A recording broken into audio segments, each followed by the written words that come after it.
needs a masked man when the Vision is doing a perfectly good job of hurting themselves? Welcome to a brand new episode of your new wrestling obsession. This is Off the Mat. Tonight, we are going to go through our Elimination Chamber picks.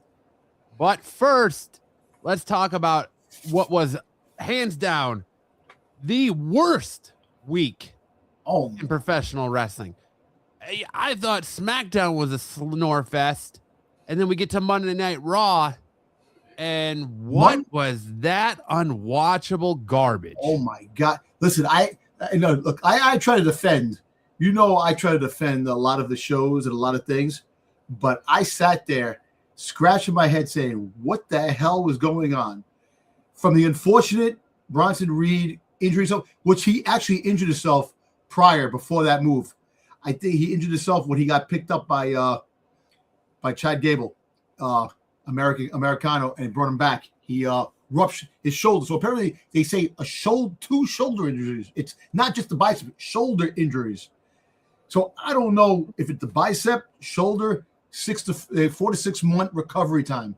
It looks like a bicep because he goes to dive over to break up the pin, and it's on the opposite arm he dives on it, and you see the bicep just go exactly. Bounce. But they're saying multiple shoulder. So I don't know if what triggered it. He might have heard it and then tried to shake it off. But when he got picked up and he got suplexed by Americano, the real Americano, I kind of wonder if maybe he had another shoulder injury that doctors told him, it's not going to get any worse, so you don't need surgery right now. You can just keep going.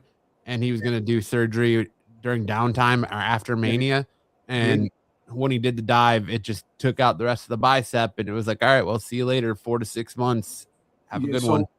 With that, and then the Maxine Dupree. What God, the hell was that? That was horrible. That was so horrible. Natty Neidhart is not working.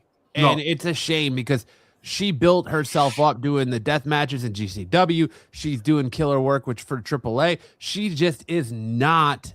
It's not transitioning well to Monday Night Raw. It's not working. I don't think the fans understand it. And to have her just fight Maxine Dupree, four times, whatever the situation is, and then getting knocked out, opposingly getting knocked out. Is that part of the whole freaking thing, or she was like really knocked out for real? Who the hell knows? All I know is that Monday Night Raw was the worst. And you know what? And I'm not taking anything away from Jey Uso. All right, fine. Last minute you had to give Jey Uso the win because Bronson Reed was actually supposed to win and go to the Elimination Chamber. So now that ruins the whole storyline with the masked man who was supposed to come out. And now, what do you do now? Now, all right, the Vision is cursed. That's obviously what this is strategy here. That ever since Seth Rollins faked the knee injury that he had, it's been downhill with the Vision. Yeah. Dude, I mean, if I'm Logan Paul, I'm trying to get as far away from the Vision as I can before exactly. So, you got this. So that situation is that now Austin Theory is not generating with the crowd. No, he is not at all, dude. Not at all. No, it is not working. No matter what he's trying to do. The only bright spot is Logan Paul.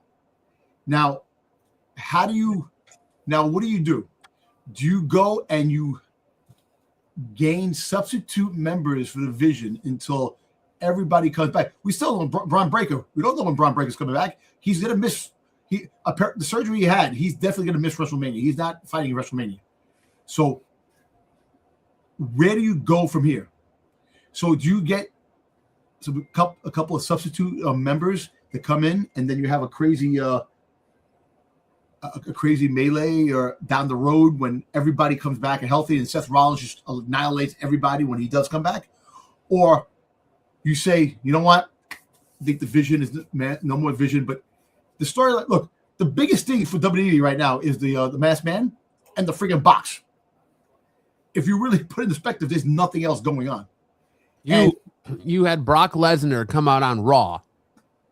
You paid Brock Lesnar to fly to Raw to bring him out in what could be like the most entertaining segment you had all night. Because Raw didn't start bad. Raw started really good. And then it just died.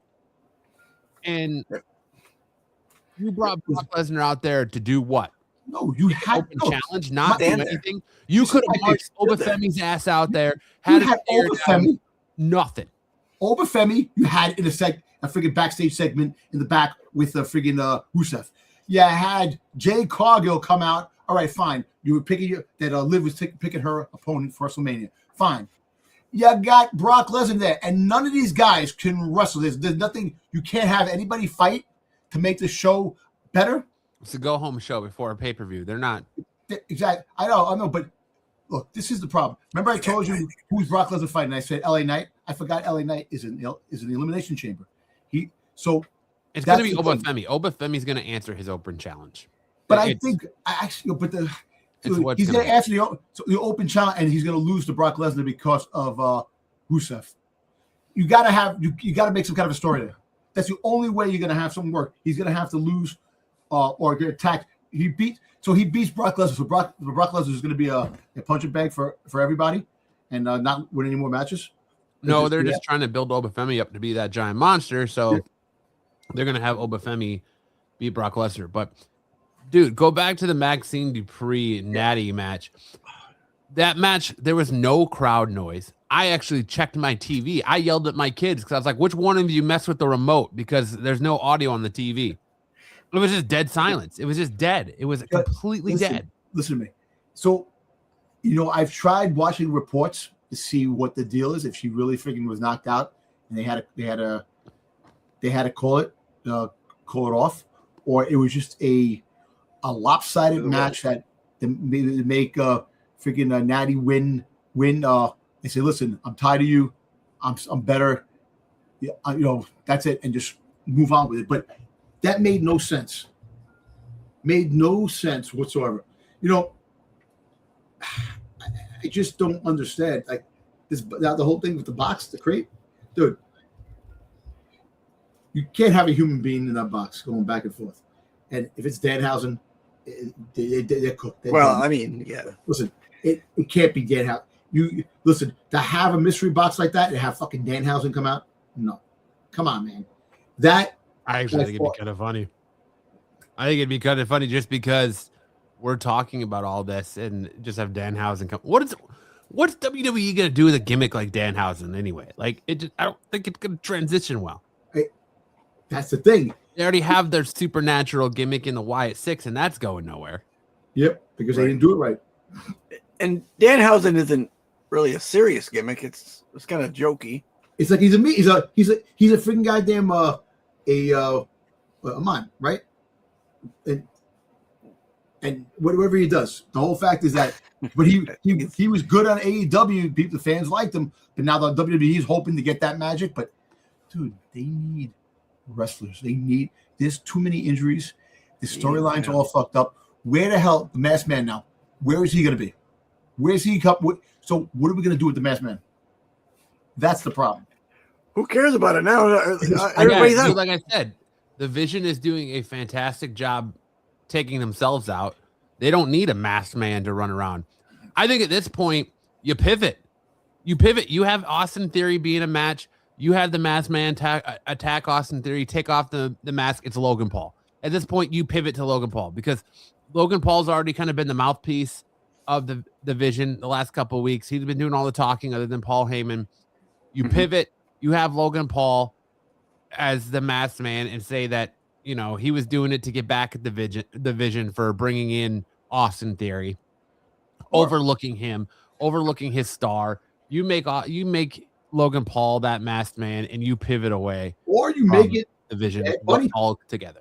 Bad Bunny, you're bringing Bad Bunny back, make him the thing. I don't want Bad Bunny in wrestling. I know, but they're interested in bringing him back. He's gonna win the fight. That's gonna be a match. That's gonna be a pay-per-view, a PLE match. He's coming regardless of fact. I don't care about PLEs down the road. You need to book WrestleMania. We are literally days away from Elimination Chamber, and you just booked the Elimination Chamber match Monday night, 5 days before the fucking PLE, and you're still figuring out who's going to be in the chamber. Well, now should have been set. We should have our WrestleMania. WWE can't sell tickets. They're bitching about not being able to sell WrestleMania tickets. They're half sold out.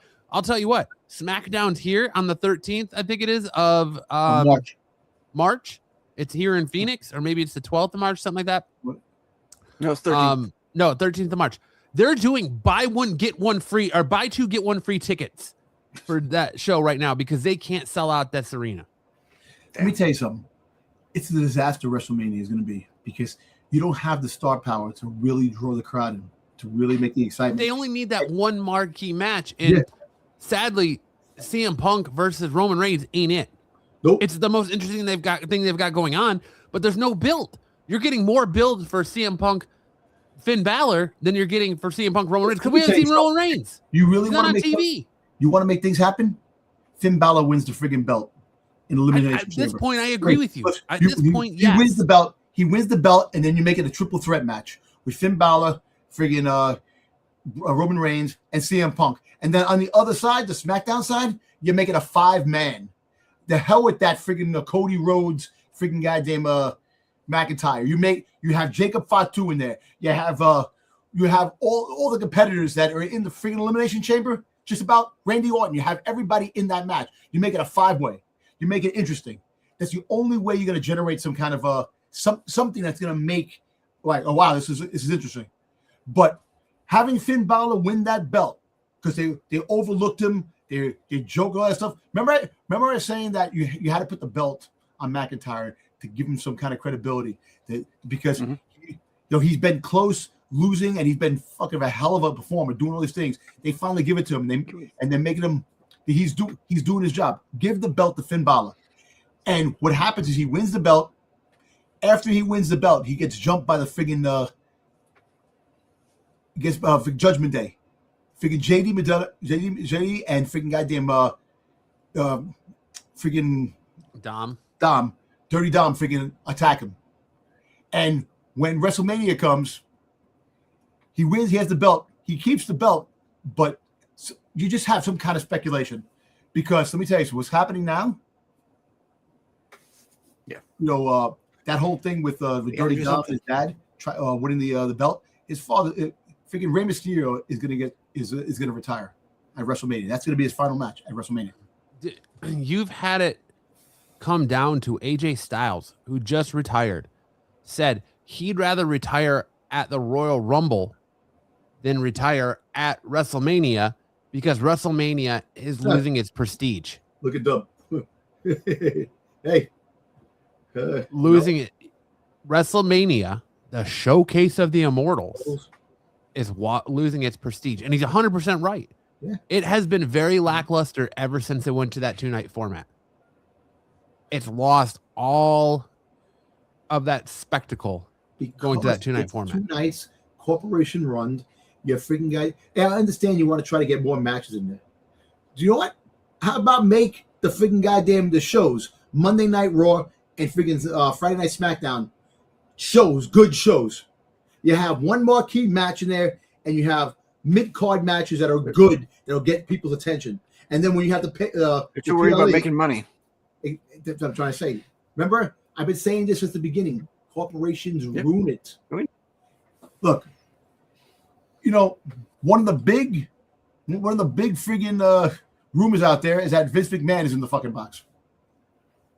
He's in the box to buy back him and the Saudis. He's gonna buy back WWE with him teaming up with Saudi Arabia and buying, and now he's gonna win. Listen, Vince ain't buying shit back until this Janelle Grant thing's done because she's gonna take him for damn near a half of what he's worth.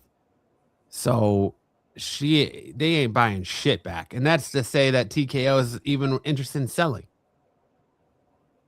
But here's the thing. I don't care who's in the box. It's a stupid gimmick. And that's all WWE has right now is gimmicks. That's it. They're trying to live and die by the gimmick. Dude, I never want to see Natalya versus fucking Maxine Dupree on my TV again. Ever again. Becky Lynch and AJ Lee, their promo work lately has been atrocious.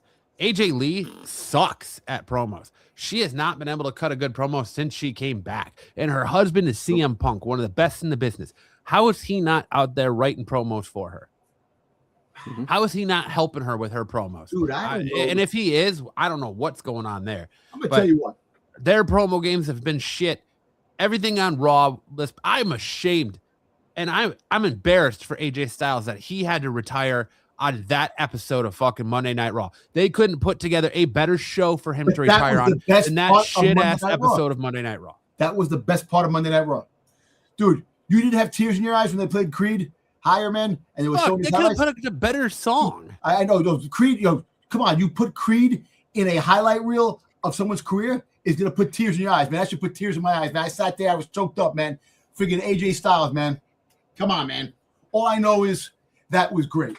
That was the best part of Raw. And I said it. I texted you. That's the best part of Raw. And it was. Well, the start of Raw was good. The Vision stuff was good. And then once Bronson Reed got hurt, it was all downhill from there. They had to improvise. Hey, look, I understand you have to put the show together and you have to try to do the best you can. And again, I'm not mad at Jey Uso. A lot of people hating Jey Uso because he won. But I'm not mad at the fact that he won. That was the most logical thing you could possibly do at that particular time. Unless you had another member of the Vision step up, and like Logan Paul could have stepped up, you could have put him in there and have him go to the Elimination Chamber. But he was already in the Elimination Chamber, so you could have. Well, it's the next progression because you're gonna do El Grande Americano versus Original Grande Americano, mask for mask at WrestleMania. Yeah. So you're not gonna put El Grande Americano in the Elimination Chamber. You're not. He was the most logical person. It was. Who else are you gonna do it over? Exactly. So. You had that. I'm gonna tell you this, to skip Raw and SmackDown, NXT, man, you had 4 freaking championship changes, man. My boy Ethan Page finally lost his freaking goddamn belt to freaking Stephanie Fakir's freaking boyfriend. Fucking lost that. The tag team championships went. So Ruka wound up getting attacked by Zarya. Fucking wound up attacking So Ruka. Yeah, they finally pulled the trigger on that. Dude, so that was a pretty good show compared to the 2 shows, SmackDown and Raw. The brightest thing on SmackDown, you got Trick Williams. Whip that Trick. Dude, Trick Williams, his promos, he's funny, man. He's 98 Rock, dude. He's 98 Rock. And to be honest with you, I want to see SmackDown when he's on because he's funny as shit. The best part of SmackDown was the confrontation between Cody Rhodes and Sami Zayn. Yes. You never want to be told, and as a man, you never want to be told that, you have all the potential in the world, but you can't get out of your own way. And when Cody hit Sami with that line, I was like, oh boy, that's cold as ice, son. He's not wrong, but that's cold as ice. We're going to have a heel turn. Someone's turning heel. Sami Zayn might turn heel, but then they're talking about Cody. So listen, like I said, you got this look, the gimmick shit is done. Like bring back a lot of the wrestlers that you freaking goddamn let go. And I'm all for Killer Cross coming back to bring back the Monday night to give some season because Monday night really. What was he gonna do? What's he gonna do? He's gonna be the new leader of the Vision. I saw the promo where Paul Heyman texted him during that interview, and they really went hush about it. Yeah. So I don't know. Maybe they reached out. But he's the MLW champion right now. What are they going to just have him vacate the belt so he can go back to WWE? Yeah. Dude, maybe if he wants to go back to WWE, that's his thing. He wants to be there. Yeah, it's great that but WWE doesn't want Scarlett. They already have 5 other girls that look just like her. I know. Dude, you sent me that there's that new referee that's going around. A blonde. Yeah. Why? You could line up. And this is no disrespect, but you could line up her, Liv Morgan, Alexa Bliss, and Tiffany Stratton. Yep. And who else? The Glamour. Monroe. Blake Monroe. Blake Monroe. And I don't know if I could tell them apart. WWE, it's like create a character. Like they definitely have a type when it comes to their women's superstar. It's like rinse and repeat because they all look the same. You see the other thing? The girl that's coming up, the new girl, the blonde. I just sent you. She looks the same. I know it's generic. They all look the same, but you know what? You need beauty like that. I don't care, man. Bring them in. Yeah, look, cookie cutter. Hey, Scarlett is very attractive, compared to she fits with that whole thing. But you could bring her in and you're gonna have to change the gimmick up a little bit because they have Aleister Black and friggin' this girl, friggin' Vega, doing what Killer Cross was supposed to do with Scarlett. You can find some, like, you bring him back, you have him as the leader, the new leader of the division. And then you have, when Braun Breaker comes back, Braun Breaker's pissed. And he gets mad at Paul because of what's going on there. You got to change things up now because now the storyline, you can't, look, because of these injuries, you got to stop the storyline. The storyline is done. Whatever they were doing whatever they had planned has now stopped. There is no more. The only two members of the Vision left are Bronson are Logan Paul and Austin Theory, and Austin Theory is not working. Nobody cares. Nobody cares about Austin Theory, dude. I was sitting there on Monday night and I was like, I want this dude off my TV. I'm gonna ask you a question now. Seth Rollins comes back. Do you want Seth Rollins to have a feud with Austin Theory and freaking Paul? No. Absolutely not. And I don't want Theory to be on Rollins' team. I want Theory to go away. Right. They need to cut Theory.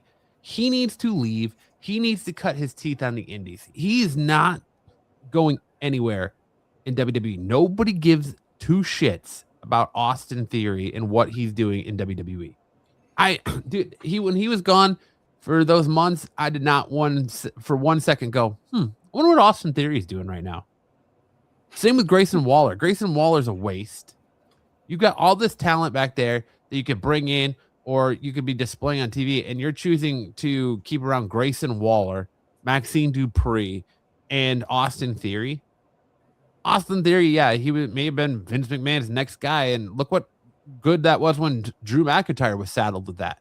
He had to leave and come back, and I think that's what Austin Theory needs to do: leave and come back because nobody cares. He's not cutting it. Yep. Nobody gives two shits. Look, I'm gonna tell you. Look, the bright spots that they got going is Trick Williams and Lash Legend. I think Lash Legend is going to be a mega star down the road. Sadly, I think she's Naomi 2.0. Exactly. She's got the height. She's beautiful.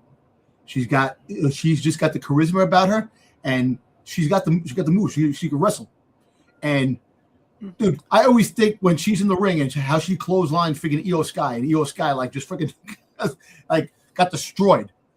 I'm just saying that she is definitely up and coming, and I just, look, Grayson Waller could have been a good character. They could have really pushed him big time to do something. He could have been comedic and could have been charming and could have been freaking, all these things and be we need Grayson Waller when he was in NXT. That Grayson Waller. Not the Grayson Waller they got now. What they created in NXT, that Grayson Waller you want. But I don't understand why they have to change things up. Like already with Soruka, they want to change her up. Why? The characters make themselves on NXT. That's who they should be in the main roster.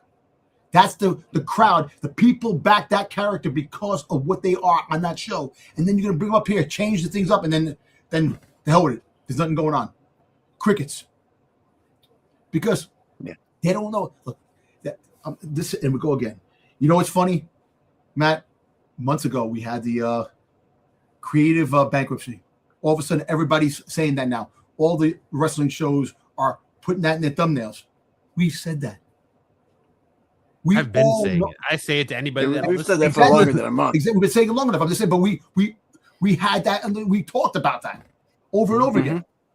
Yep. What this is my thing. After the smoke clears and all these people on the show are no longer there anymore, you all retire. What are you going to do? There's no safe net in Brock Lesnar. There's no there's freaking Rey Mysterio. Seth Rollins. Freaking Cody just said that this next contract is last. We don't know how long the contract's going to be. We don't know how this contract he just got. The next one is last. He's in his 40s. Seth Rollins in his 40s. Roman Reigns is in his 40s. these guys are leaving. They're going to be leaving. CM Punk is going to be leaving soon. Mm-hmm. What do you do? How do you not generate good storytelling and have the up-and-comers start building them up? Yeah, you got Javon Evans now in the chamber. You got Trick Williams in the chamber. You bring your 2 young talent you got going now in the chamber, trying to push them forward. Is that the best bet? Me personally, I think it's pretty cool that they're showing love to these guys and they push these guys forward. Yep. Keep the momentum going. Give Trick Williams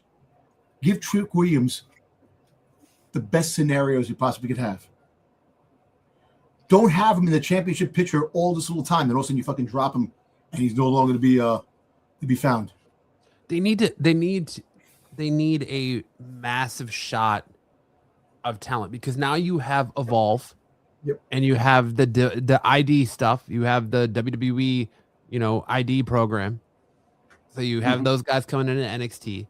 You got to push these people up to the main roster. Ricky Starks, Ethan Page should be called up now. Sol Ruka should be called up now because Zarya is going to have her title match against JC Jane on Tuesday night. Sol Ruka is going to interfere in that, and that's going to start their feud. But Sol Ruka needs to come up, even if she's pulling double duty. Blake Monroe, you need to cycle and get rid of these people in WWE main roster you're not using. Like, why aren't you using Bayley? Why are we watching Maxine Dupree versus Natty? Yes, Natty's a legend. Natty has done great things, but it's not working anymore. So why are we getting Maxine Dupree? Why are you shoving Maxine Dupree down our throats where most of the time everyone's saying, I don't want to see her on my TV? She is literally a meme now, and that might be the best thing for her career. Like, I memed her on Monday when I went to X and I took the picture of her laying there after Natty hit her in the post, and I was like, this is me after realizing I'm an hour and a half into Raw and I've still got 2 more to go. Yeah, there you go. And it's like, where are we? There's no, and you've got the creative heads, whether it's fucking Bruce Pritchard or Michael Hayes. Dude, I'm here to tell you, Triple H and WWE, Unreal has done nothing good for you. Nope. Because all you did was shine a light on the incompetence of the people around you. And Michael Hayes went on a podcast and talking about Chelsea Green. Chelsea Green, the best things on WWE. Yeah, she's great. And then you say, he goes on this podcast and says, oh, well, Chelsea Green, she's there to build stars like Tiffany Stratton. And, Chelsea Green is way better than Tiffany in all aspects. Maybe not the gymnastics background, but in all aspects, Chelsea Green is better than Tiffany Stratton. Why aren't we pushing Chelsea Green? What are we doing? And now she's hurt. You got all these injuries, and all these injuries are 100% because you're giving these guys, they come to TV and then they don't wrestle for a week. You got to get rid of Road Dogg. You got to. God, yes. Listen, this is my thing. My take. You got talent in the back that just sitting there that gets friggin' backstage. Absolutely, Dub. Absolutely. Backstage segments. Put them in the friggin' ring. Come on, man. The Creed brothers. What the hell? Friggin' Ivy Nile. You bring her out once here, once there. That's it. She should be in some matches. Make her a tag team champion. Do something. Build her stock up. The freaking goddamn Street Profits. The Motor City Machine Guns are backstage prophets walking around looking at freaking this dude laying on the box that Pixie freaking her husband is Gargano is like the president. Yeah. What the frig are we doing? Sad face. Well, I'm here to tell you, AJ's gone. AJ retired. Gargano's gone to AEW the minute his contract's up, and his wife's probably going with him. Yep. Rey Mysterio does end up retiring at WrestleMania. He's gone. I'm gonna tell you this. All kidding aside, he'll be in AAA. AEW, it's been getting pretty good. A lot of the matches are getting pretty good. Give or take. I'm telling you, once they get creative side going on that they're going to be a pretty good thing. They got some good wrestlers out there. They're going to start wrestling good, and you're going to get a couple of people you're going to sign. You're going to get, I'm telling you, man, WWE better watch out. WWE, nostalgia alone ain't going to freaking goddamn save WWE in the long run if they don't get their shit together and start really pinpointing the issues that they need to pinpoint. And I'm going to throw it out there too, and I'm just going to say it because I don't hear a lot of, I hear maybe one or two other people in the IWC saying it. And I want you all to pay attention and turn your volumes up for this one. If you are a wrestling fan and you are not sitting here criticizing the product you're given, and you're sitting here saying, it's all right, it was okay, you know, it's not as bad as you make it, you are part of the problem. You are part of the problem. You are enabling them to continue giving us this slop week after week after week. People going to these shows and paying ridiculous ticket prices to watch the absolute garbage they're giving you. You are part of the problem. Look, and Triple H coming out and saying, oh, well, you know, I don't want to, you know, you don't get an opinion and da-da-da-da. Dude, it's because you don't like the criticism, because you know deep down the criticism is true. Mm-hmm. We are fans of the product. The fans are the reason you're here. You are here to entertain us. That's why you are in business. That's why you have a company. Entertain us.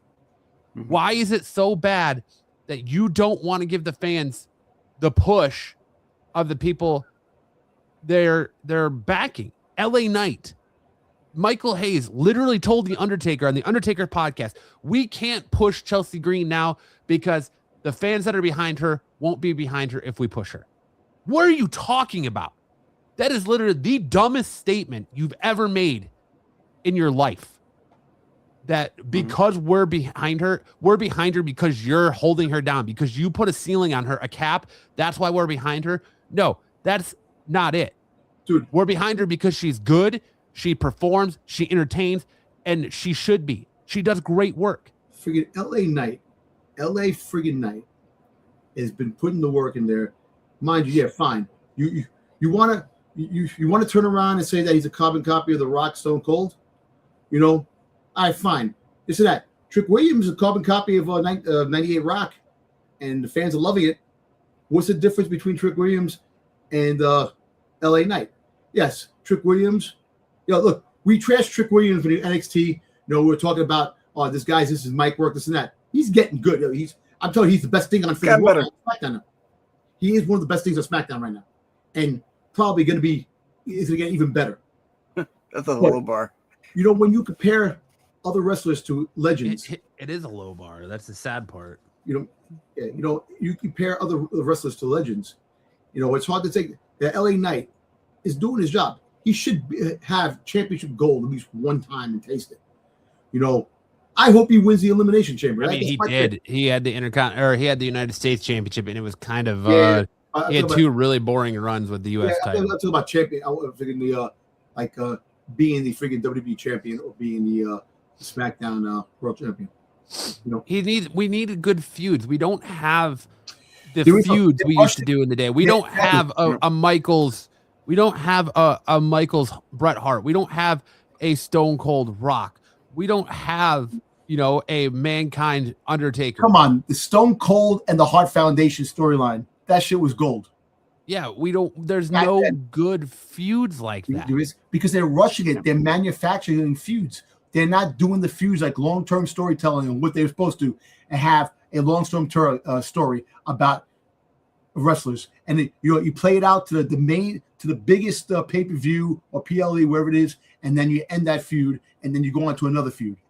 They're not doing that. They're just pushing. Oh, let's put these two. You know what? Let's write a paper. Oh, Trick Williams. Freaking LA Knight. There, put it together. Why? What's the feud? Oh, well, you know, because Trick is more a heel and LA Knight. No. Dude, let me tell you something.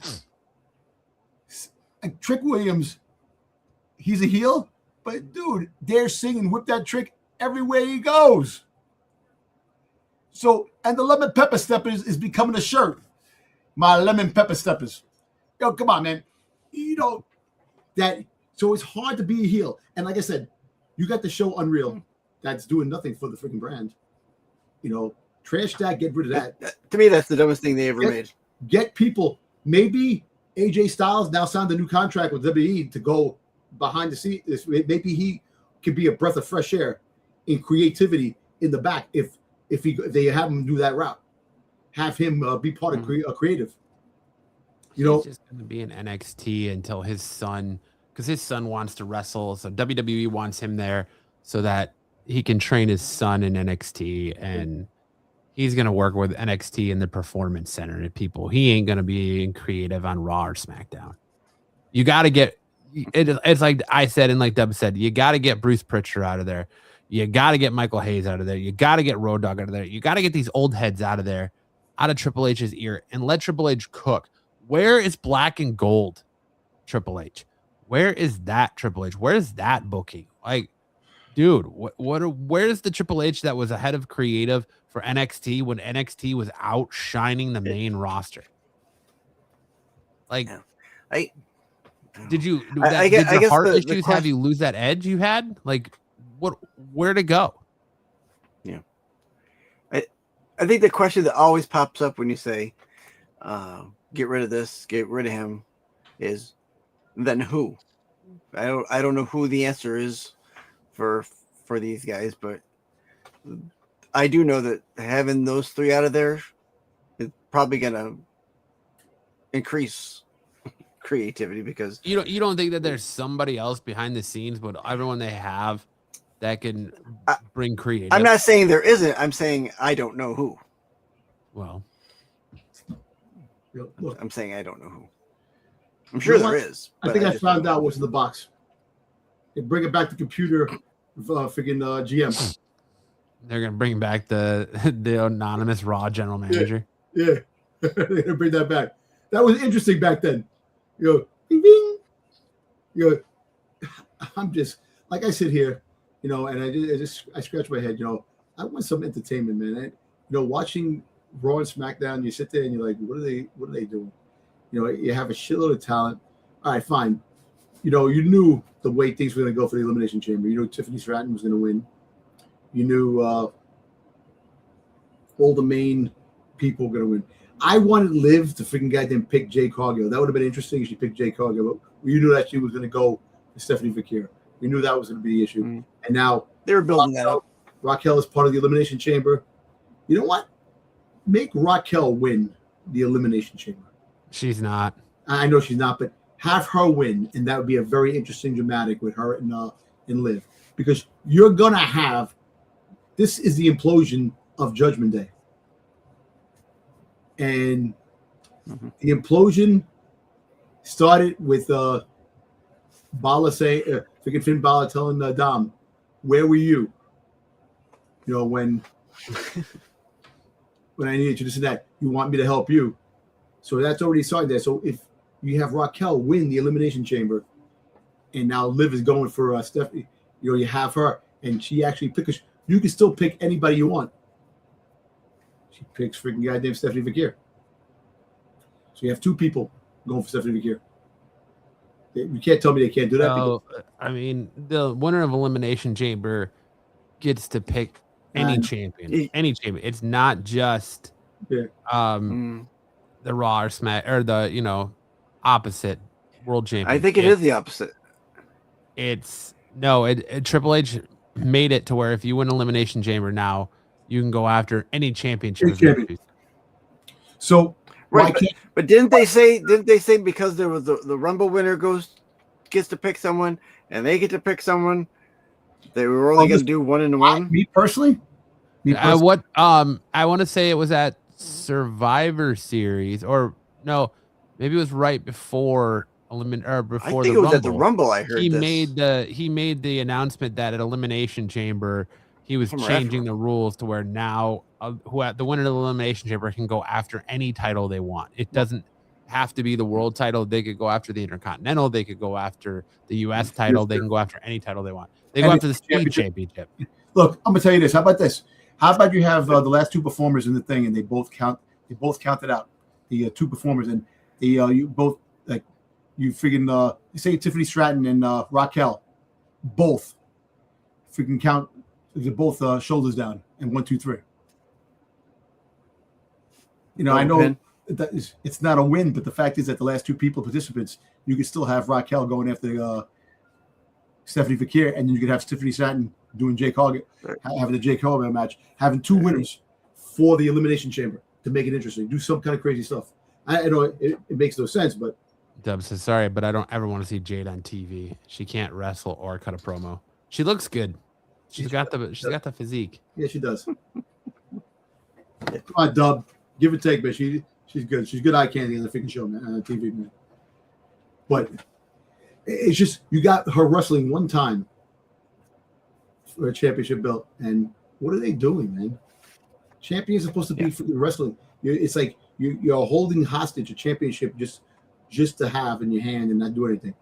It tells you that what wrestlers do you freaking have? That you have to wait for PLEs to have things happen. You have nothing brewing. Mm-hmm. Yeah, you have Grace. What's her name? Grace Jordan. What's her name? Jordan Grace. Jordan Grace. I said it backwards. Yeah. Jordan Grace, and she's feuding with Jay Cargill, but that's still. So when are they going to fight? You're going to fight the night before the Elimination Chamber? Probably on SmackDown tomorrow night. Yeah, tomorrow night. I think she is fighting tomorrow night with her. That's what I think she is. I think she's going to championship match. But I don't know, man. I think they had it on the website what the matches were tomorrow. The Masked Man. Back to the Masked Man again. That and the box can be the only things that save wrestling now. And if the box turns out to be a disaster, probably it's going to be a disaster. You can't really have a human being going back and forth in that crate, unless Dan House is the vampire. He changed his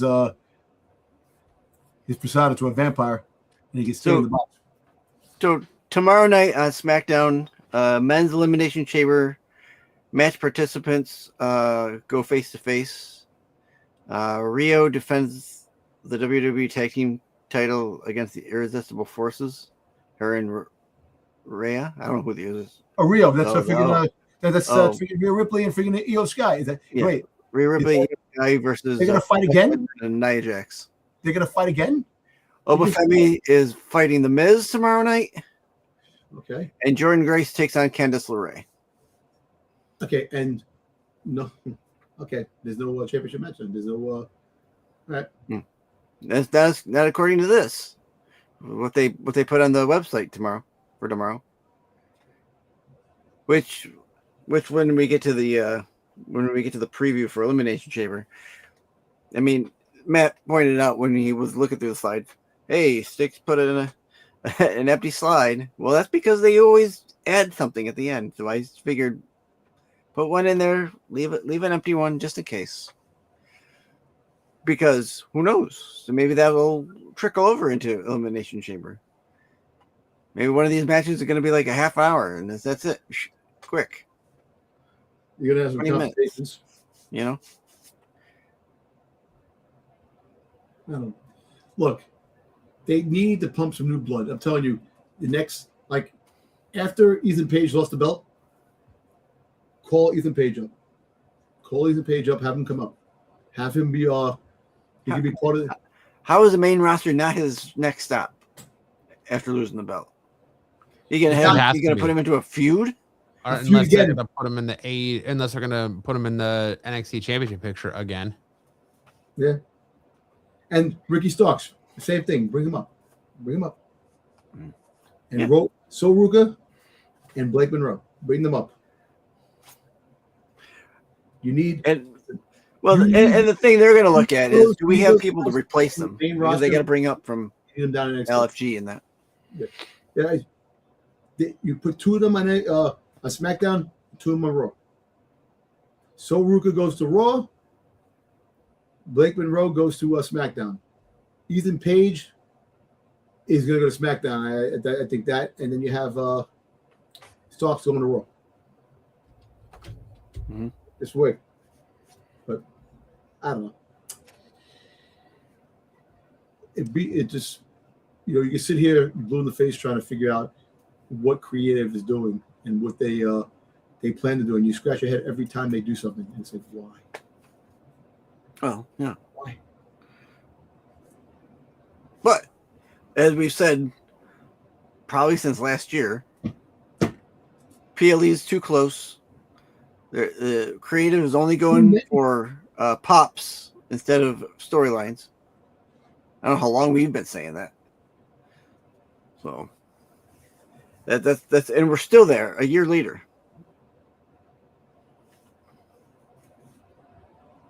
I don't even know what more to say about it, man.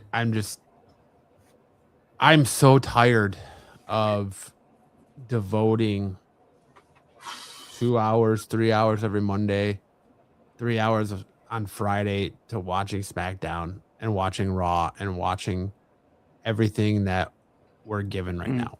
And we come on here every week, and it's not to shit on professional wrestling. No, not at all. That's not. We love the business. We are fans of the business. We are passionate about it. Yep.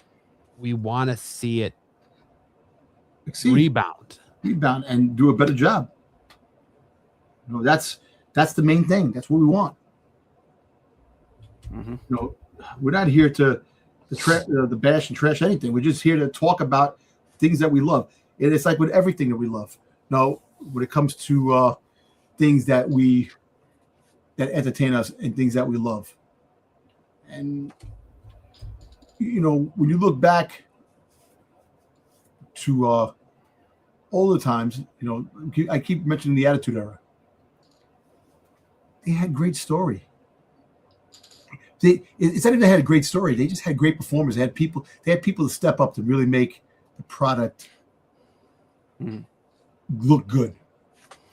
And they did have story because when they built things up, come on, think about it. When Rock was part of the Nation of Domination, Stone Cold won the belt, the Intercontinental Championship, off a snake to Jake Roberts. And that's when he goes, you just lost it. He threw that shit in the river. The week after, Rock had it, became the People's Champ. These things, those little things that make a story, that make a story, that build things upon. Yeah, I know it's long gone. Hey, look, we should have a product that basically is for kids, and the kids don't care about story. They want to see their heroes. They're like real life superheroes again to the young kids out there that love professional wrestling. But that's the wrong crowd to cater to because I know the kids don't have the money. I know that's the thing. So they're banking on the parents, the people who came before. But we're the ones that are criticizing because the story sucks. If we're paying to have our kids come to go see these shows, give us something what we can remember. The nostalgia that we grew up with. To give us the excitement so we could tell our kids and have the kids, this happened, they had this professional wrestling, blah, blah, blah, and the kids can love it even more. But when the adult that's bringing their kids are having the problem with the brand because they're not performing the way they should, the storylines stink. Unfortunately, we have many injuries. Because you go again, house shows help performers wrestle and train. You took away the house shows. They're pushing these people 1, 2, 3 into a match, into things without the extra ability, the extra to get the reflexes going, the blood flowing into matches with wrestlers that they normally don't fight. It builds up your callus. Exactly. And plus, you're fighting people. You have to learn really quick to understand people's move. When you have the house shows, you fight in the house shows the opponent that you're going to have beef with down in a story. You fight in the house shows so you learn how to wrestle that person. And the house shows are gone. And they're traveling all these pay-per-views, doing all these things. They not having to practice like they did. They don't have the time to do that. That's why people are getting hurt. That's why, freak things do happen. We all know that. in wrestling. Any given day, someone can get hurt because it happens. Mm-hmm. You're high profile and performing and doing things, jumping off the ropes, freaking doing flips and doing all these crazy things. Things happen. But when you don't have the practice and you don't have the house shows to help manifest that, you're going to get hurt more times than none because they don't have that. And it's a shame that WWE, the corporation that they became, they want to make money, but they don't want to give a good product. They say they claim they care about the fans. They don't care about the fans. They care about making a buck. That's what they care about. They don't give a shit about us. And that's the truth. But you know what? I think we beat this shit. We beat a dead horse. Let's just go to our predictions for the Elimination Chamber and at least have some kind of a glimmer of hope and have a fun thing to see with the best thing, the best picks we could possibly that we can make and enjoy that at least. Do that. All right, Sticks. You're up. Right, Your time to shine. Let's give our picks and match card predictions for Elimination Chamber live from Chicago, Illinois this Saturday. Chicago, the Windy live City. From the Windy City here. Windy City. Elimination Chamber. Let's go. I've put these into the order that I think the card is going to be this week. It was just random. We got the women's Elimination Chamber match. Tiffany Stratton, Asuka, Alexa Bliss, Rhea Ripley, Kiana James, which I was so surprised that she got. Actually, let me tell you something. She's better. She's an up and coming star. I'm happy that. No, I know she is. Oh, I know she is. And secretly, I hope she wins, but I don't think she will. Just got to wear a smaller top, which is great.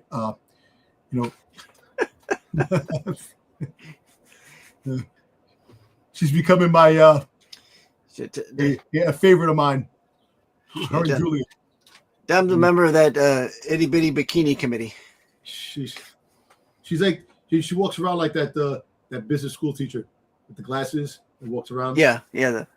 Remember they used to, I don't know, I can't remember who the girl was that used to do it in AEW when they first started, but it's kind of the same thing. You know who she reminds? She's the female version of IRS. The way she dresses. IRS. She carries a bag and she walks around. Yeah. All she needs is the suspenders. Yeah. I like the suspenders. Actually, if she has the suspenders, no top, just the suspenders going across. Perfect. Oh God. Okay, Dom. What's your we're going off track here. All right. The views and opinions of Dom Tober do not reflect those of Off the Mat or its subsidiary Absolute Geek or Sticks Boy 73. I'm sorry, but you know what? We know. We get it. All right, go ahead, Matt. Who do you got? Well, honestly, I don't see Tiffany winning it because she just came back from injury. Mm-hmm. I don't think they're going to put her right back against Jade Cargill. Nope. Again. I don't see Asuka winning it. I don't see Alexa winning it unless they're going to break her and Charlotte Flair up. And I think it's time. I think it's time for Alexa Bliss to turn heel on Charlotte. Yep. Kiana is doing great work, but I don't think she's winning this. She's not going to main event WrestleMania or be in a title match at WrestleMania. And I don't think it's going to be Asuka because I think they're leading towards Asuka versus Kyrie. Yep. Rhea Ripley. I think Rhea Ripley is going to win, and she's going to face Jade at WrestleMania because I think that's where we're going to get Io Sky versus Julia is at WrestleMania. Yep. So I think you're going to have Rhea versus Rhea's going to take on Jade at Mania, Io versus Julia at Mania. And that's where I'm going to go. They're going to hold double titles or try to go for double titles. And then they're going to probably end up dropping the women's tag team titles to the Bellas or something like that. So I'm going to go with Rhea Ripley. Okay. All right. I'm with you a lot on this, Matt. Tiffany Stratton, she came back from injury. She's gonna have to come back and like regain her status of where she was before she got hurt and actually lost the belt. Give her some time to chase the belt, which will make her a better, even better than what she was before. Alexa Bliss, that is eventually going to happen. Going to turn heel on Charlotte, and I think Charlotte tries to help her, and it doesn't turn out right, and that's where we'll probably get, the heel turn. Kiana James, she is going to hold her own, but she's not ready yet to have that. Nobody wants, and unfortunately, nobody wants to see Kiana James versus Jade Cargill. That's if you really think about it, she's not ready yet, and I still think that she's going to end up having a feud with Julia down the road that they're going to break up, and Julia this and that. Asuka is going to have Kyrie. That's building on that. Now you have Raquel Rodriguez and Rhea Ripley. Yep. I would love to see Raquel win and cause problems with Liv, but they can't. They need a fighter to fight Jade Cargill. So to have that'd be a waste. I got a feeling that Liv is going to try to help, and she's going to wind up losing, and that's going to cause that rift right there with Liv Morgan and Raquel. It's already building. It's already building up to a feud with them down the road. I got to go with Rhea Ripley because the marquee Rhea Ripley is the most popular candidate, most popular wrestler. They want that marquee name in WrestleMania. They want if Bianca Belair was there, Bianca Belair was the all-out favorite because they wanted Bianca Belair versus Jade Cargill. That's what they really wanted.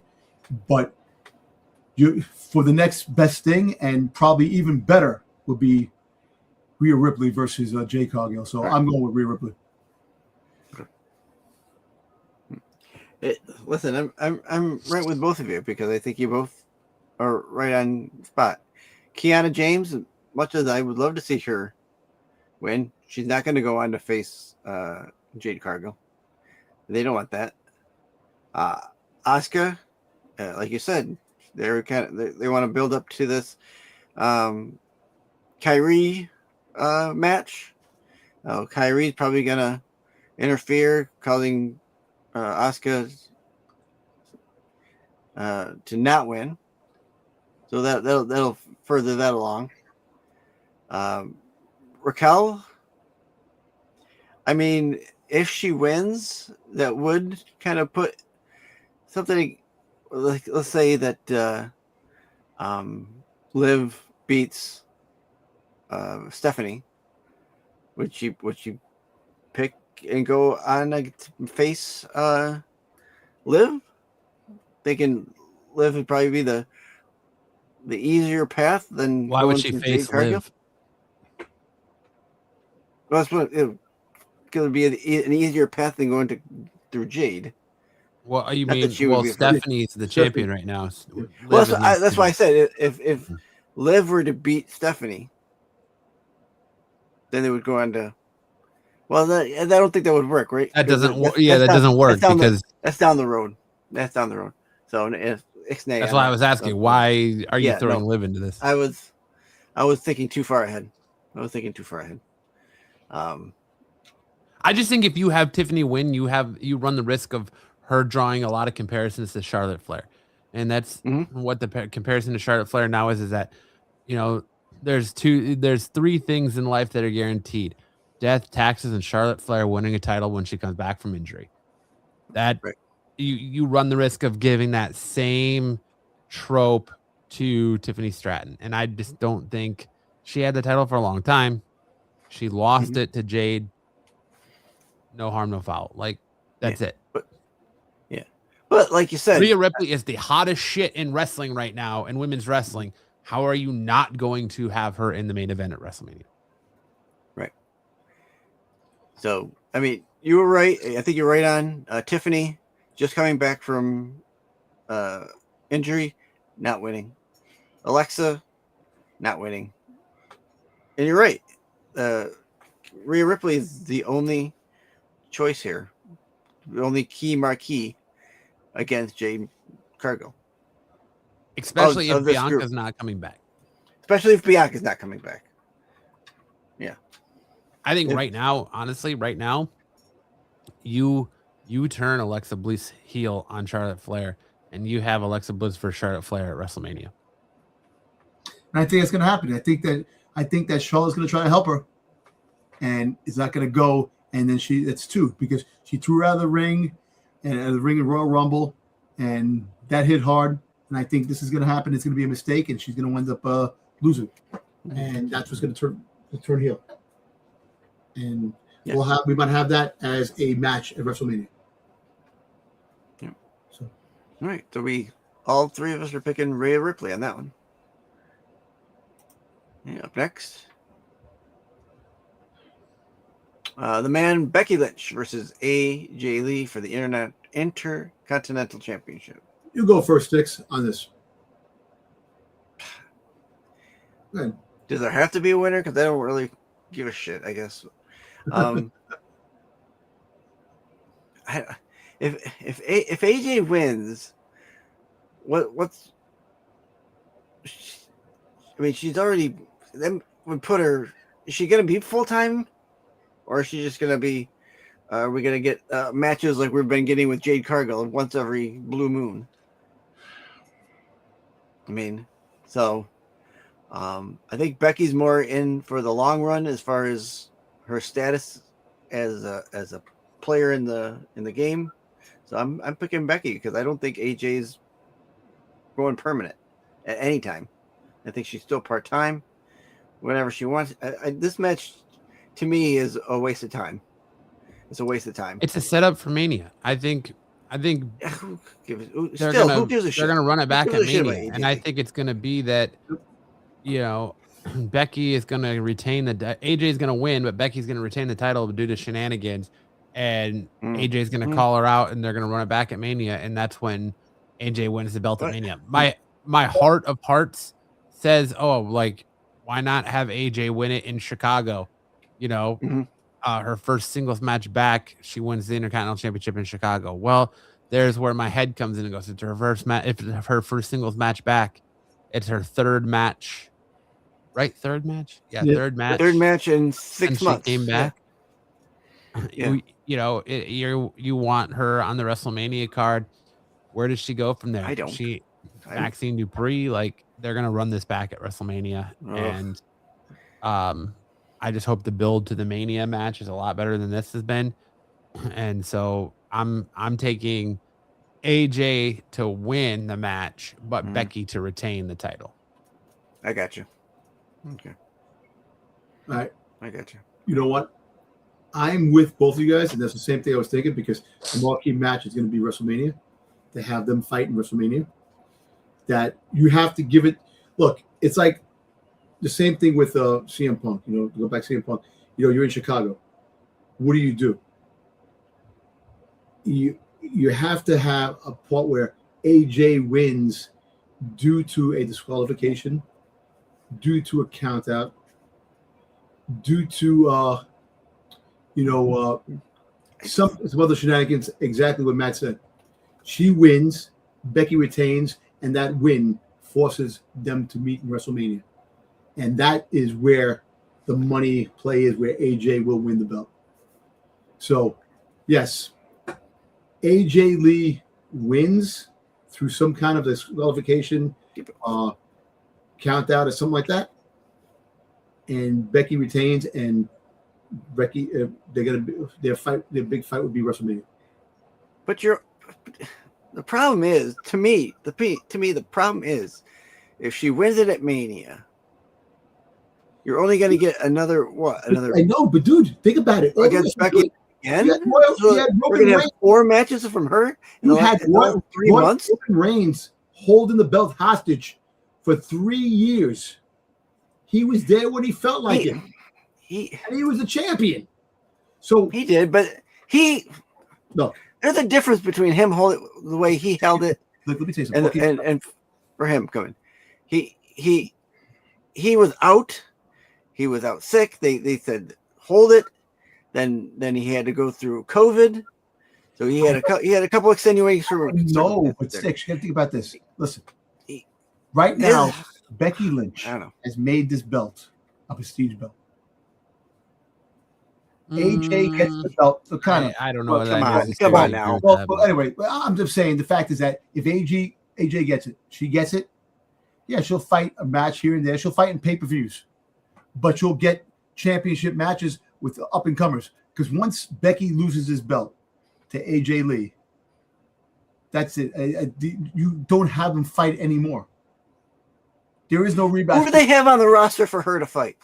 I'm just saying you're going to have other girls. That's why you have all these up-and-coming, these young girls that are on the team. They better be bringing everyone in the kitchen sink because they don't have anyone to build up an intercontinental. Right now, they don't have two separate brands. They have one brand. Hell, they don't have anyone to build up a heavyweight champion. SmackDown and Raw are not separate brands right now. So you can have people from SmackDown trying to get the Intercontinental Championship. That's going to be their only saving grace. That they can the Intercontinental Championship goes to SmackDown. SmackDown gets it and stays on SmackDown a little bit. And you bring the U.S. Championship to Monday Night Raw. So why does it matter? You're just hot potatoing mid-card titles. I know. If you're not going to build up the mid-card division, who cares what titles on what show? But you know what? I know, but I'm saying you will build the title card. AJ Lee is the pioneer to with Becky Lynch came after her. She was the pinnacle, the Diva Championship. So think about it. I think the Diva Championship was gone before Becky came in. Yeah, no, it wasn't. No, it wasn't because Charlotte Flair held it. Yeah, yes. And Charlotte had Becky came in, so Becky came later on. But I'm just saying, but the whole fact is that AJ Lee wins it, then she'll fight whoever is available to fight. But the biggest stage, WrestleMania, is. Did he really just say she's gonna fight whoever is available to fight? That's exactly what. Yeah, that's some logic right there, Dom. No, I do whoever's available to fight. I know. Listen, I dug that out. I had hard and deep for that one. But I mean, no, really. Listen, the shenanigans that she like I'm with Matt on that. That she Becky Lynch loses through disqualification, but keeps at the belt, and that's what's going to cause that whole fight on WrestleMania. There you go. So AJ Lee wins through disqualification, count out. Interference. Yeah. Count out. Was it interference or count out? Well, listen, they're gonna give her the same thing when Maxine Dupree won through the count out. That Maxine, she won, that Becky Lynch was stuck outside, Maxine Dupree went into the ring, won. They're gonna do the same type of thing with her. The friggin' that sequence. There you go. Pulling the same shit out of the same dirty hat. Because they don't have any fucking goddamn content. They figured take the same shit and recycle it. I'm excited to see what ass pull they have out of who's in that box. You and me both. We're gonna find out Saturday on the live show, right? Hank? Yeah? Live show, maybe? Yeah, I don't know. I don't think it's worth it.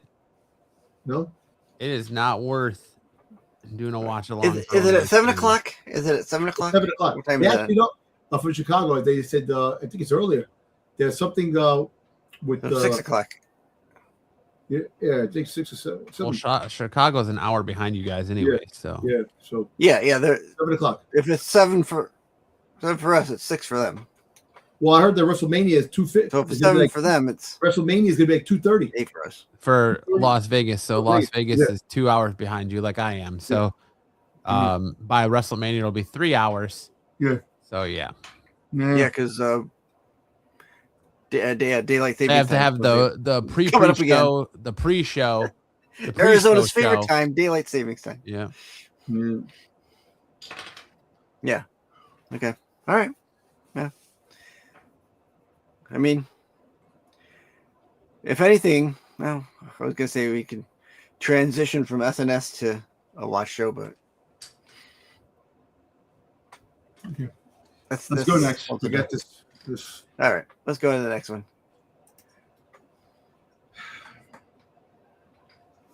All right, CM Punk, Finn Balor. I'm gonna have to say, my heart's on figuring Finn Balor winning You want to throw a major curve.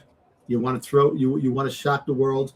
You want to say, holy shit, CM Punk lost to Finn Balor.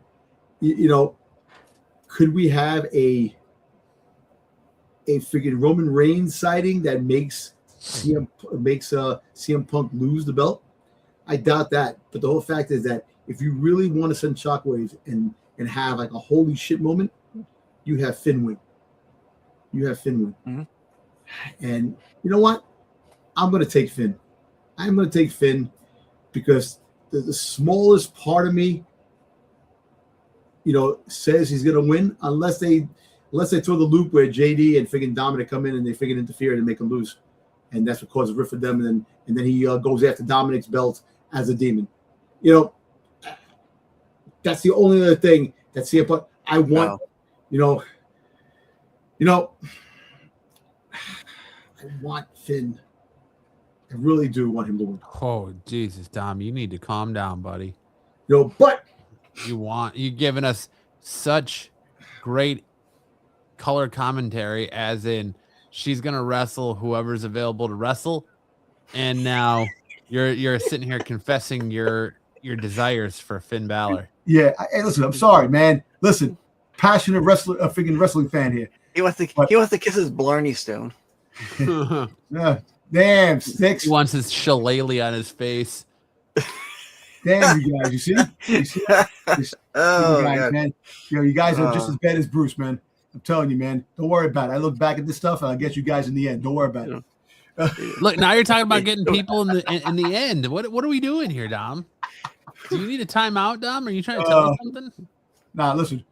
All kidding aside, CM Punk is winning due to outside interference from Dominic and JD. Really?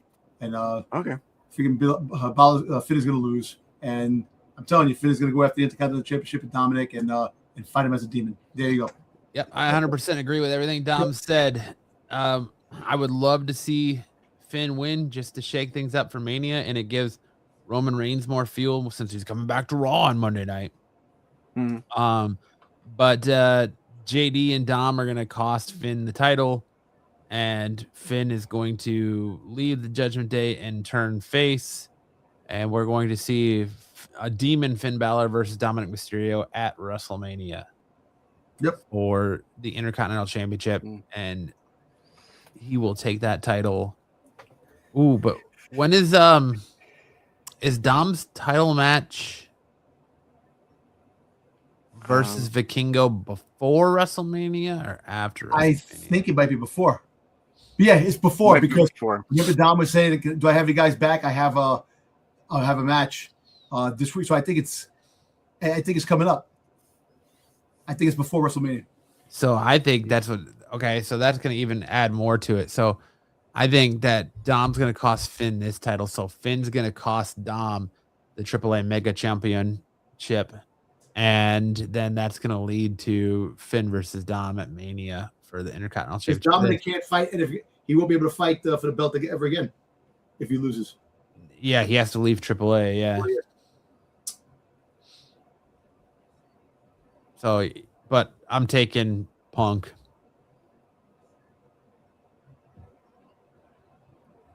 Sticks, are you there? Are you live, Sticks?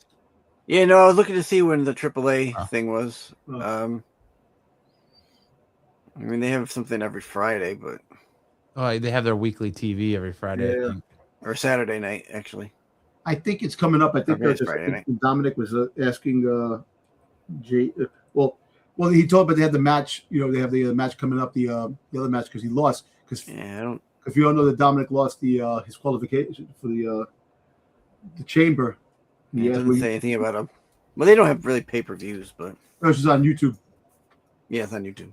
Yeah. So, well, listen. As far as this match goes, I've kind of liked Dom's idea up until what he's talking about today. He's picking CM Punk, but I like the idea of switching up, getting Finn, having Finn win over CM Punk. I would say that yes, we're not going to get a Roman Reigns sighting, but March 14th March is 14th. the Okay. Reyes de Reyes. So March Reyes de 14th Reyes, yeah. is when they Okay. fight. Oh, okay. Okay. So yeah, that's right in the middle there. But we may not get a Roman Reigns sighting, but we damn sure might get a Drew McIntyre sighting. And the one thing we've had is Drew has been coming in, interfering with these matches because these guys he still think they're on his ass to get that championship. I think he will interfere with CM Punk so that Finn wins. There you go. Mark that one down.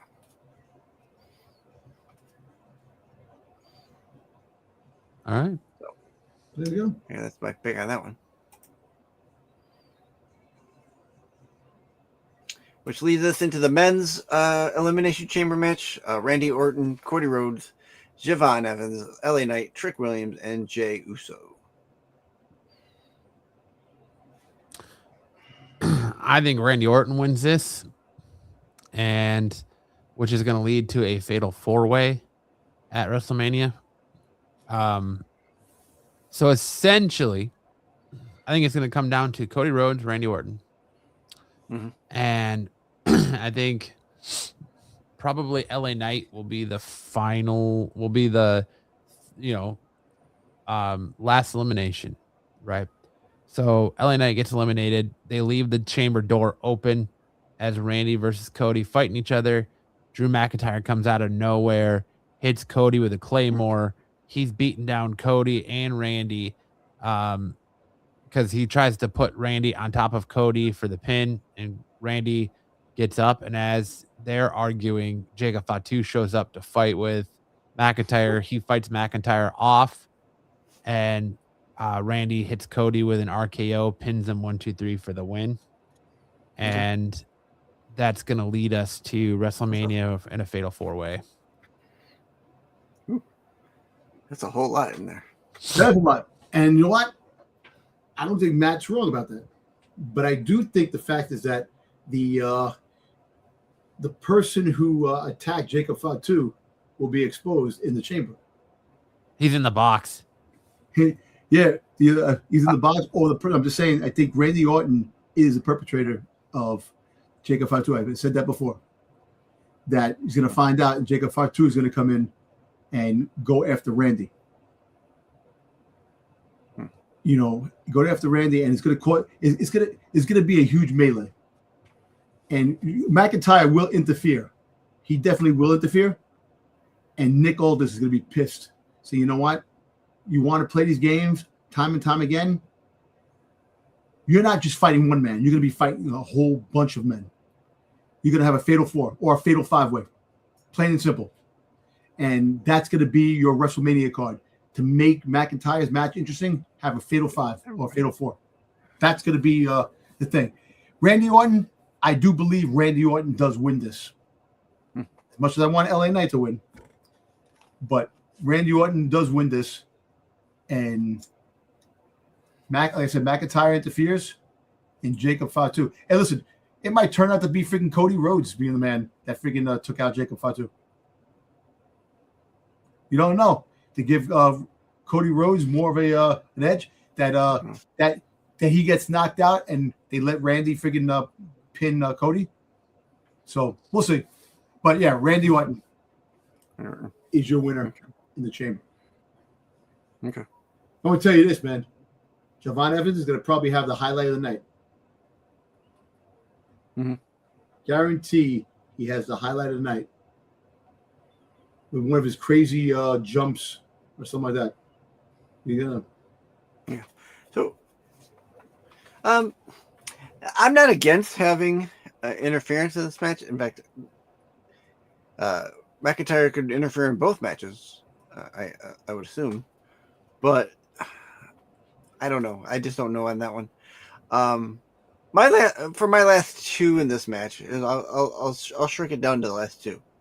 I'd like to see Randy Orton versus Javon as the last two. I think that would make a good final two. Javon isn't winning. Randy's gonna take this one,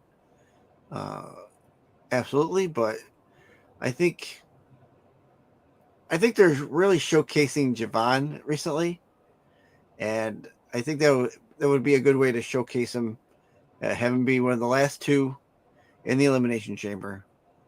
He'll go for that OG cutter or whatever, and Randy will get him for the RKO.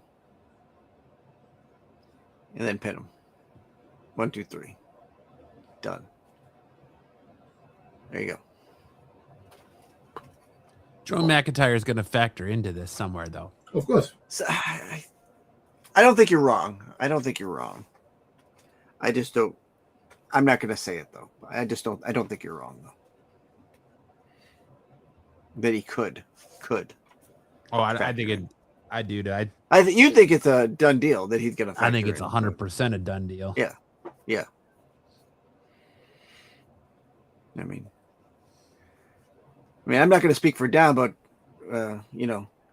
whoever ends up being the last person and pin the other person, they're going to win. Hey, you guys are really good. You guys are really pulling my ass tonight. Thank you. Yeah. I mean, when you're out here giving Nostradamus like wisdom like that, my man, you got to expect to take it on. She's gonna fight whoever's available. Talk, man. I think it's legitimate talk. What I'm saying. You're right. You're not wrong. It is legitimate talk that somebody is going to fight. No, your statements aren't wrong. That's just the way they. This is what you call the language of dominees. Dominees? Okay. Yeah. Yeah. All right.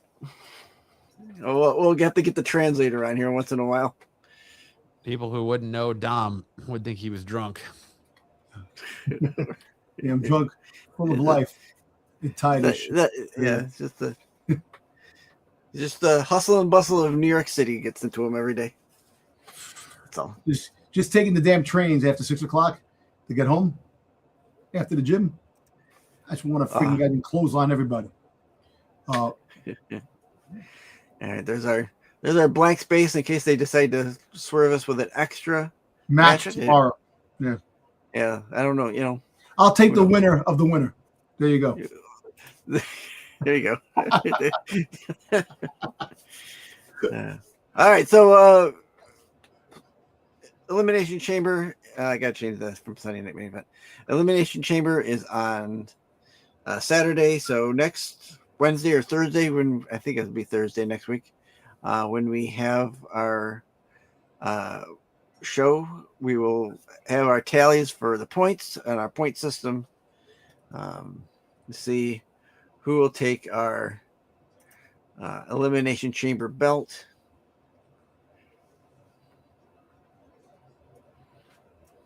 I think that's a great looking belt, if I do say so myself.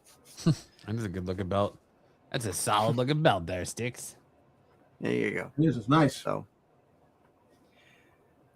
I mean, I expect these. I expect this to be a good night. I mean, hopefully it's better than what we've been getting on SmackDown and Raw. So let's hope they save the good matches for their PLE.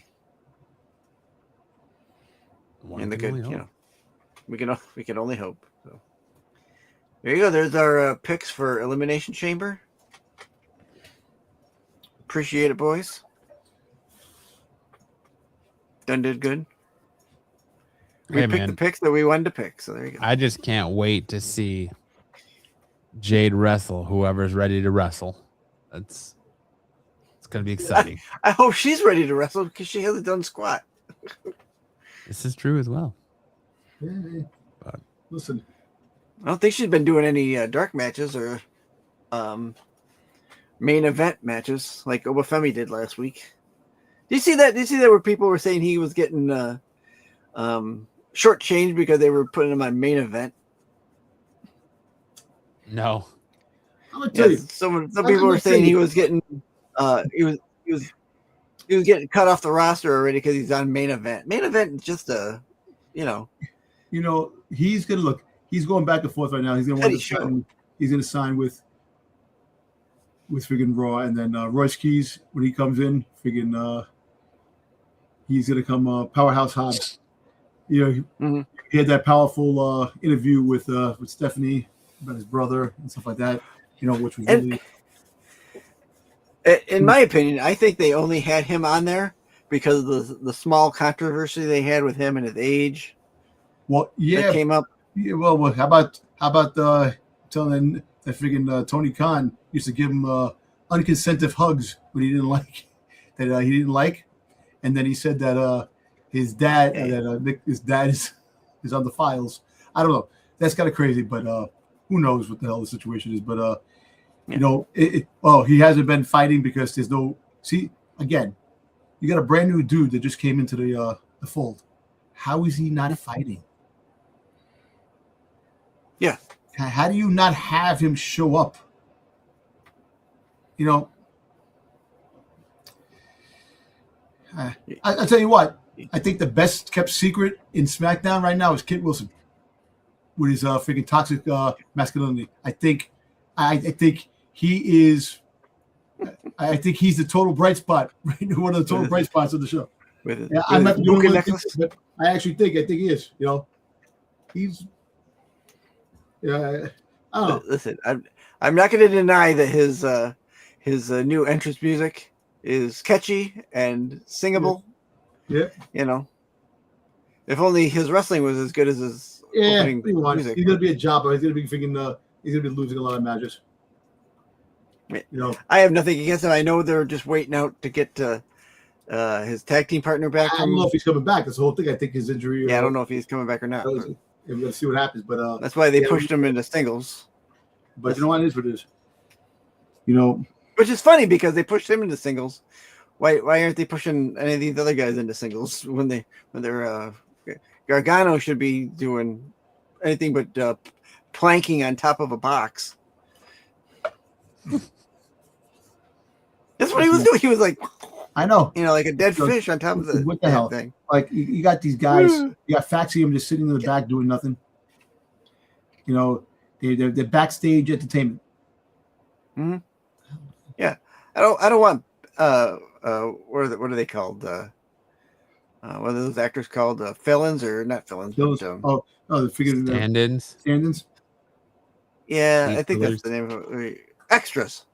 Oh, extras. Like an extra. You know, you just stand in the background talking to someone in the background way in the back that you can't even see what they're talking about. You know.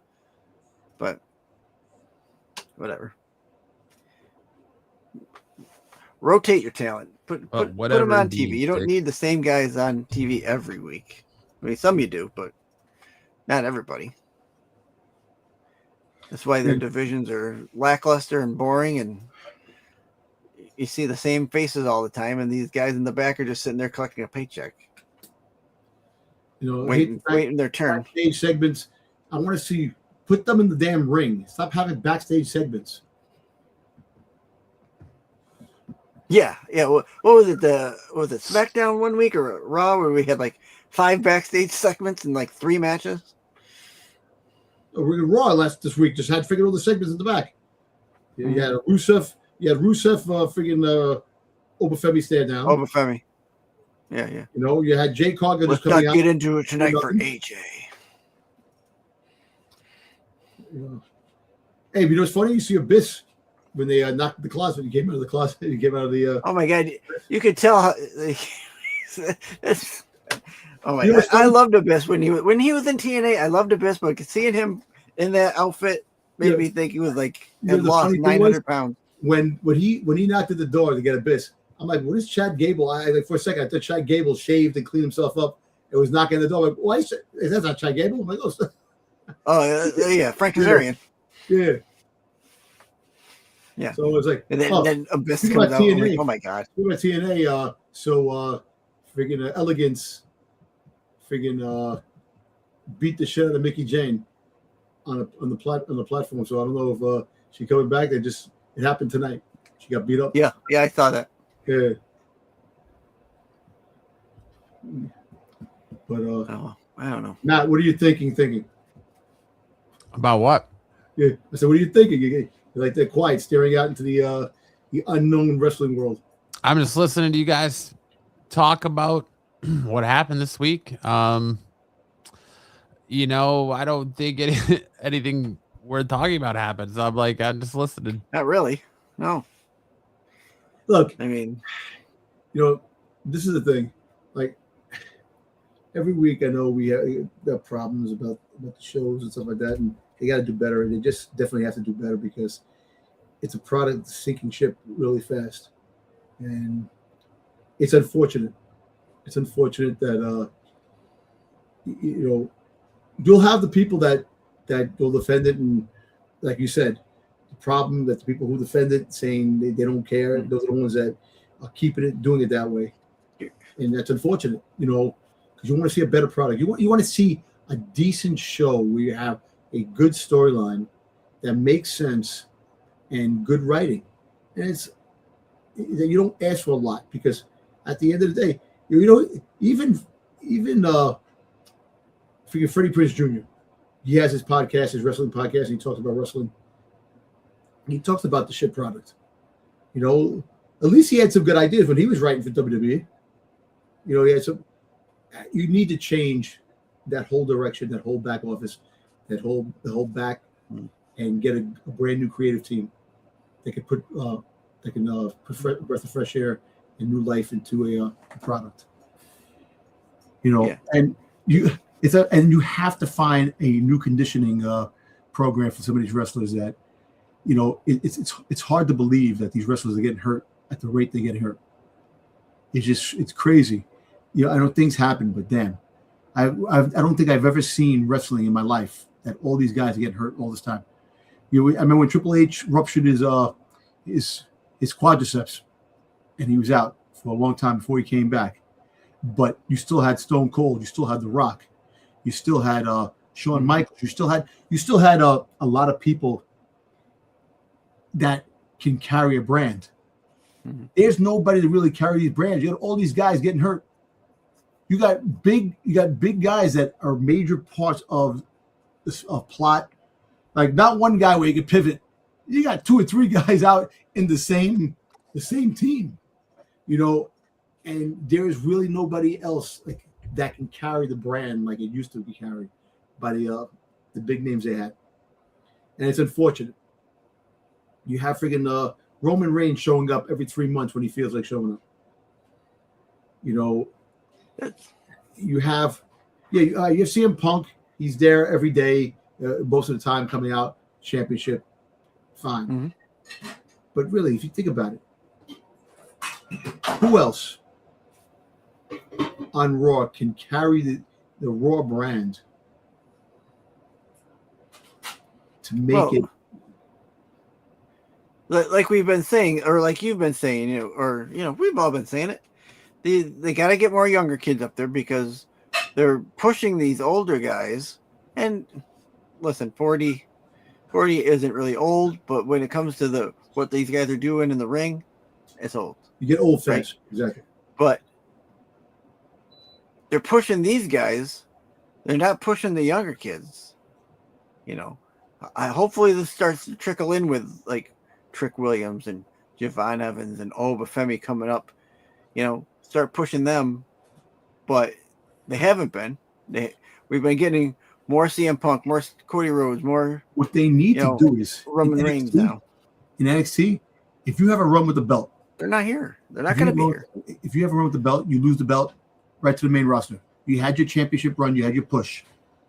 Now you're going to go to the main roster, and the next person who grabs that belt has that significant time in NXT with the championship belt until they lose. Then you find, look, this is not a time of holding people back and not bringing them up.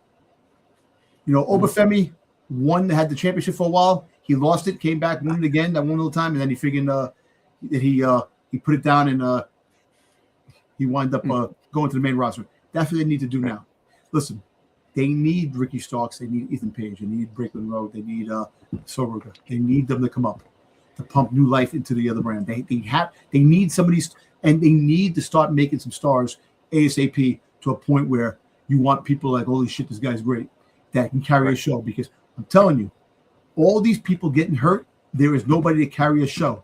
And you're just freaking trying to make the best show you possibly can, and it's not cutting it. It's not cutting it. As much as I agree, and I've said it, my problem is going to be is these guys are coming up, right? We've still got guys getting injured. Injury now is at an all-time high with WWE. They've got more people out than they've ever had at any time. So these young kids coming up, working with these older guys, they haven't worked with them before. You're right, though. Right? They haven't worked with them before. I know. The chances of them getting injured is more higher because they haven't worked with these guys. Look, they need a system because right now, like I said, what do you think they're not making separate brands?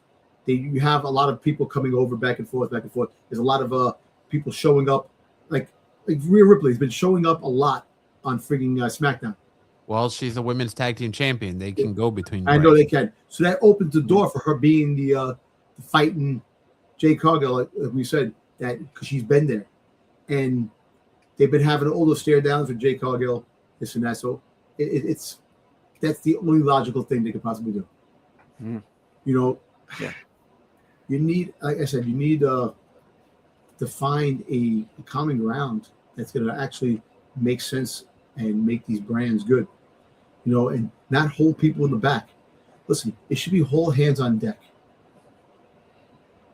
Yeah. Have a friggin' a tag team 4-way melee.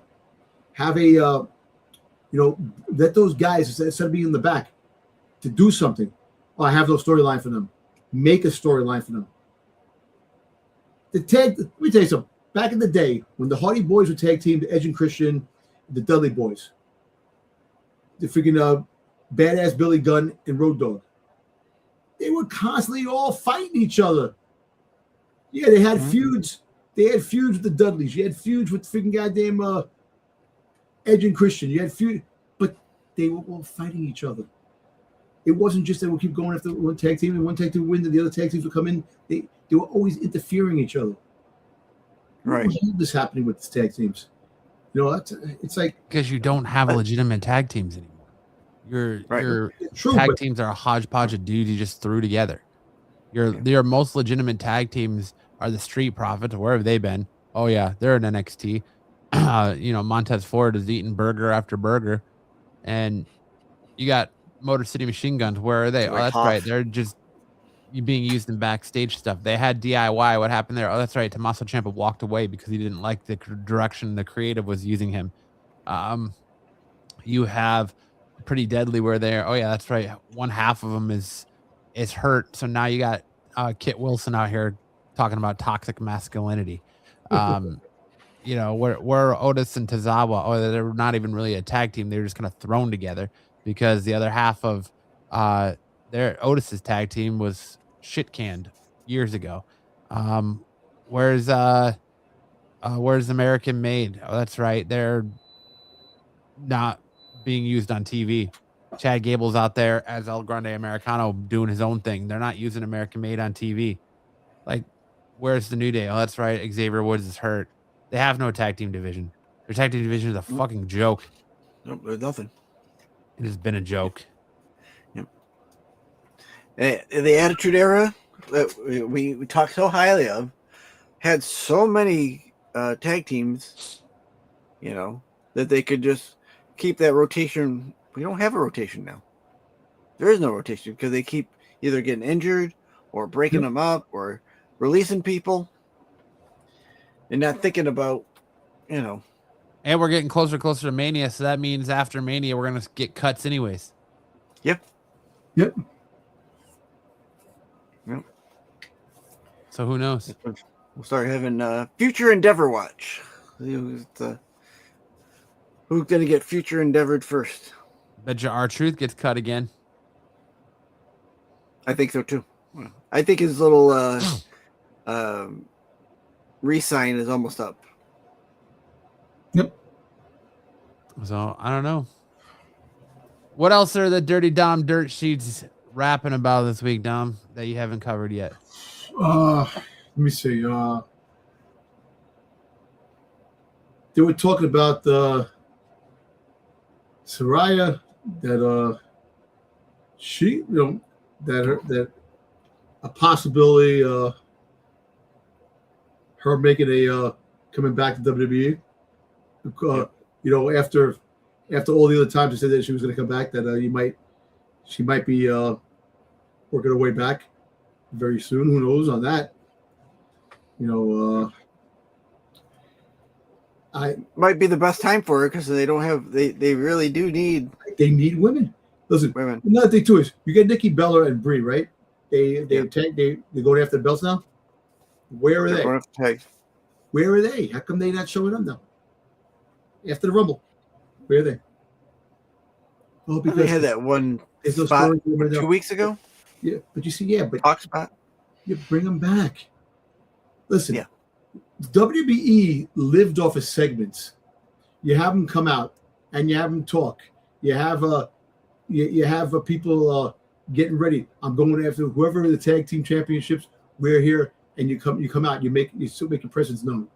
I'm tired of them not friggin' utilizing the talent they have, and then they release people. Then they release the wrong people, the people that can make money.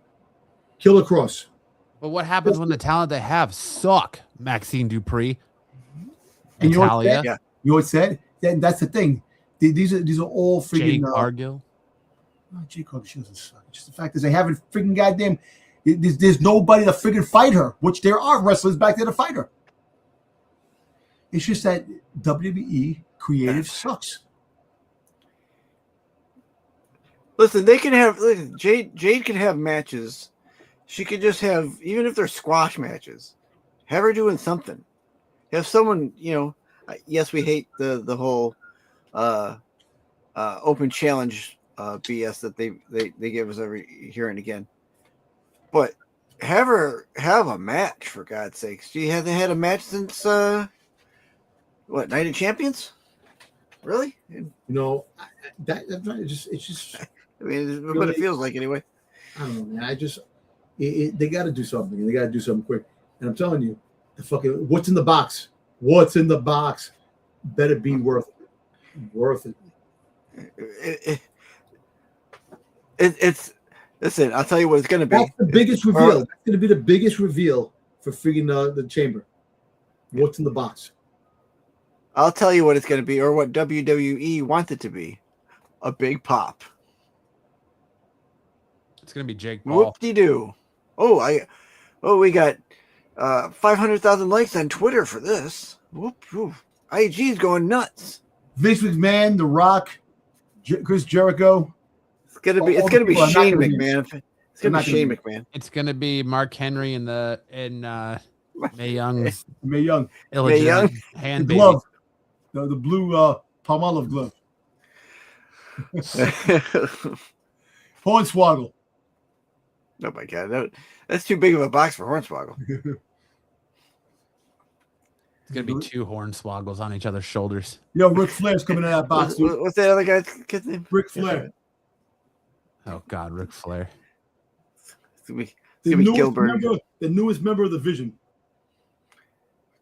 Ric Flair can't even do an insurance commercial. You want him to come in and do a match? Get out of here. It's gonna be Vince McMahon's long lost identical twin brother, Kennedy McMahon. Shane McMahon, the new GM. I mean, if you're looking to have a McMahon on there, that's probably your only choice. They're going to bring back the bra and panty match. And then Dom woke up. Puppies! It's going to be the next wrestler who's ready to wrestle is going to be in the box. It's going to be Nick Hogan, Hulk Hogan's son. It's going to be some guy they signed. No, it's Pat McAfee. He's going to be... He's coming back. They want to make him legit. Oh, you know what? Since it's going to be on a PLE, that kind of friggin' makes sense. Put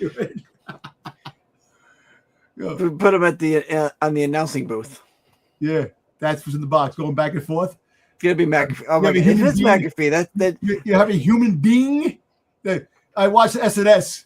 He goes, "I'm a human being." Vampire. I am a human being. I'm happy. Happy. I'm healthy. Healthy. I'm a human being. I am a human being. Human being. Yep. I was watching that part. I'm like, oh shit, that guy is a vampire.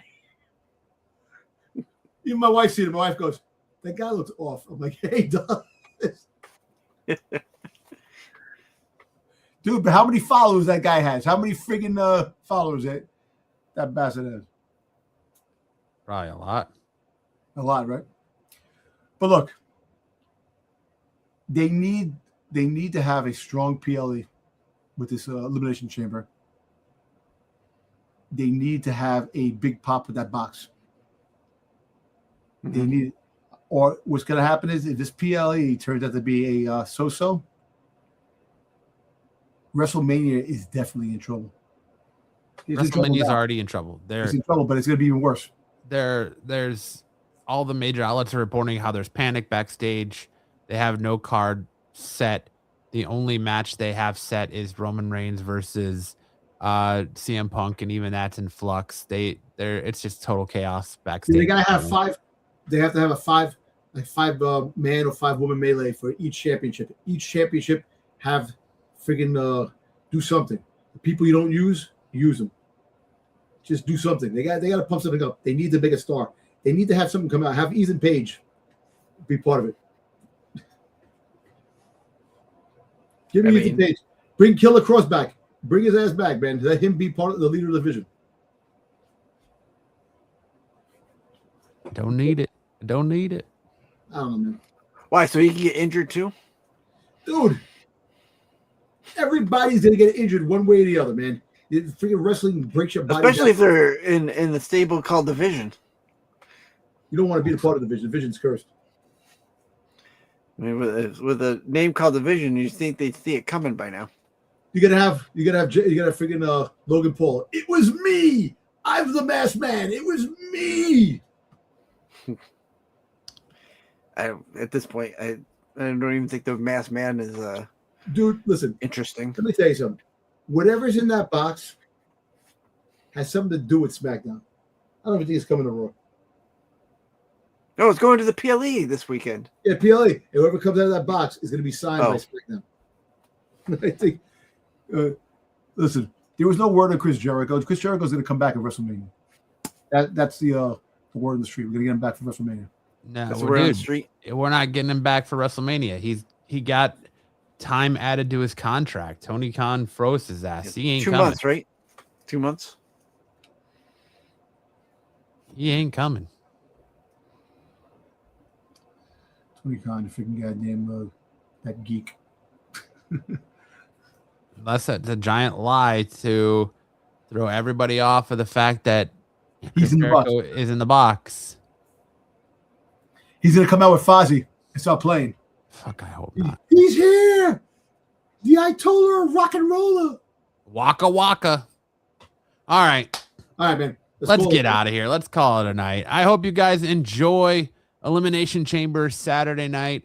Thank you all so much for hanging out. Thank you, Dub, for being active in the chat. If you guys want more from us, you can check out Sticks every Tuesday night on his channel for his Doctor Who Rewind. You can check them out, Sticks and Dom together, out tomorrow night over on Renovision on the Qualified. You can check me and Sticks out every Saturday night on SNS, as well as you can check Dom out on Sundays over on the Star Wars show on Renovision. And as always, you can check us out here every Thursday night, same turnbuckle time, same turnbuckle channel, as we're bringing you all of the greatest and most up-to-date news in professional wrestling right here on your only place for wrestling obsession, Off the Mat. And that note, Dom, take us out with some words of wisdom that are better than what you've already dropped on us. I was gonna do something like that. I was gonna end it with something like that too. I was gonna say, if you want to walk someplace, once you're there, you're there. Nostradamus like levels of words of wisdom. But on that, I am happy. I am healthy. I'm a human being. Enjoy Elimination Chamber. We'll see you guys on the other side next Thursday night, right here on Off the Mat. the ring, the lights go down. Roaring crowd, they scream and shout. Chants echo, shaking the ground. Warriors clash, the game is found.